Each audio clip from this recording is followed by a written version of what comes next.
Il-pożizzjoni ta' Malta tibqa' sabiex ikun hemm il-waqfien mill-ġlied fl-Ukrajna, dan sabiex ikun hemm evakwazzjoni sigura u bekk tkun tista' tibqa' tingħata l-għajnuna umanitarja.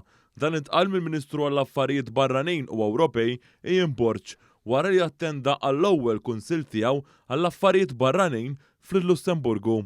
Il-Ministru Borg qal kif Malta se tkun qed tappoġġja l-isforzi kollha tal-Unjoni Ewropea u anke dawk fuq livell internazzjonali sabiex tindirizza l-bżonnijiet tal-Ukreni. Primarjament imma l-attenzjoni fuq dak li qed jiġri fl-Ukrajna fejn anke aħna bħala pajjiż Malta rriaffermat il-pożizzjoni tagħha illi nikkundannaw bla riservi l-atroċitajiet illi qegħdin naraw u nikkoperaw anke issa fl-implementazzjoni sħiħa tas sanzjonijiet illi ġew allura deċiżi u nħarsu l-qudiem anke għal iżjed diskussjoni issa ser ikun qiegħed jiġu diskuss is-sitt pakkett ukoll ta' sanzjonijiet. Il-Ministru Ian Borg innota l-azzjoni tal-Istati membri l-oħra dwar it-tneħħija tad-diplomatiċi Russi minn Stati membri tal-Unjoni Ewropea fejn spjega l-limitazzjonijiet ta' pajjiżna biex jagħmel dan il-pass minħabba preżenza diplomatika